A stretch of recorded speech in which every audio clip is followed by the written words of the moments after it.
السلام علیکم ورحمۃ اللہ وبرکاتہ۔ مذہب اسلام ایک امن اور سلامتی کا مذہب ہے۔ یہ مذہب امن اور سلامتی کا دنیا کو درس اور سبق دیتا ہے۔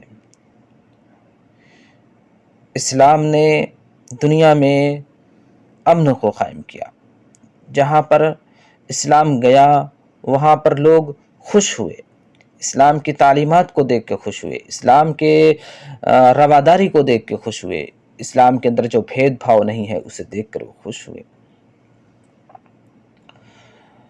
آج بھی اگر آپ سعودی عرب آتے ہیں، مکہ مدینہ میں جاتے ہیں اور دیکھتے ہیں کہ یہاں پر ہر سال بلکہ کہیں کہ ہر مہینے ہزاروں، دسوں ہزار اور لاکھوں لوگ آتے ہیں، لیکن اس کے باوجود بھی یہاں جو امن اور سکون قائم ہے وہ ایک مثال کہی جا سکتی ہے، دنیا کے لیے ایک مثال ہے۔ اللہ رب العالمین یہاں کے نگراں کو، یہاں کے خادموں کو دوام بخشے، انہیں صحت اور تندرستی دے اور انہیں مزید اسلام کے لیے کام کرنے کی توفیق دیتا رہے۔ آپ یہ سوچ رہے ہوں گے کہ یہ باتیں میں کیوں کہہ رہا ہوں۔ وجہ یہ ہے کہ ابھی 2 دن پہلے عمرہ کے لیے جانے کی توفیق ہوئی، اللہ رب العالمین نے توفیق بخشی، تو یہ سب باتیں میرے ذہن کے اندر گردش کر رہی تھی۔ وہاں کی چیزیں دیکھ کر کے، وہاں کے انتظامات دیکھ کر کے میرے ذہن میں یہ باتیں آ رہی تھیں، بلکہ یہ سوچ رہا تھا کہ جو سعی کے لیے جو بنایا گیا ہے مقام کو کس طریقے سے بنا دیا گیا ہے۔ اللہ کے نبی صلی اللہ علیہ وسلم کے زمانے میں صحابہ کرام کو کتنی پریشانیاں ہوتی رہی ہوں گی، دھوپ کی شدت کتنی زیادہ رہتی رہی ہوگی، کس طرح وہ کیا کرتے تھے، اور یہاں کے انتظامات دیکھ کر کے کتنی خوشی ہوا کرتی ہے۔ بہرحال میں یہ کہہ رہا تھا کہ مذہب اسلام امن و سلامتی کا مذہب ہے۔ اللہ کے نبی صلی اللہ علیہ وسلم مکہ کے اندر پیدا ہوئے اور آپ نے امن و سلامتی کا درس دیا۔ اس کے بعد آپ مدینہ چلے گئے، جب وہاں کے لوگ اسلام نہیں لائے، آپ کو زیادہ سے زیادہ انہوں نے ستایا، تکلیف پہنچایا، تو آپ ہجرت کر کے مدینہ آ گئے۔ مدینہ میں دھیرے دھیرے اسلام مضبوط ہوا، پھر اس کے بعد اللہ کے نبی صلی اللہ علیہ وسلم نے مکہ کو فتح کیا۔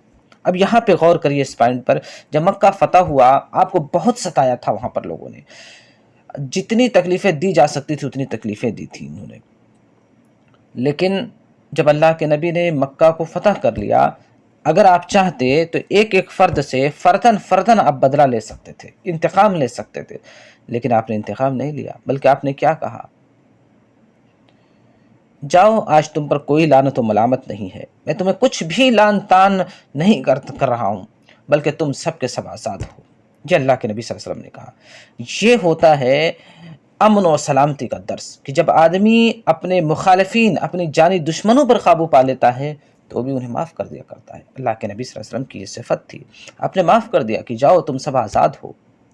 اس کا نتیجہ یہ ہوا، اللہ کے نبی صلی اللہ علیہ وسلم کی یہ رحم دلی دیکھ کر کے مکہ کے لوگ مسلمان ہو گئے، اس لیے کہ وہ سمجھ گئے تھے کہ آج تو ہماری خیر نہیں ہے، آج تو ہم سے یہ بدلہ ضرور لے کر رہیں گے۔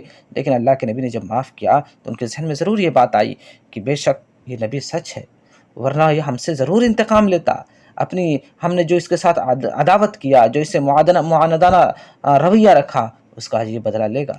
لیکن اللہ کے نبی نے جب معاف کیا تو وہ سمجھ گئے کہ اگر یہ حقیقی نبی نہیں ہوتا، سچا نبی نہیں ہوتا، تو یہ ہم سے بدلہ ضرور لیتا۔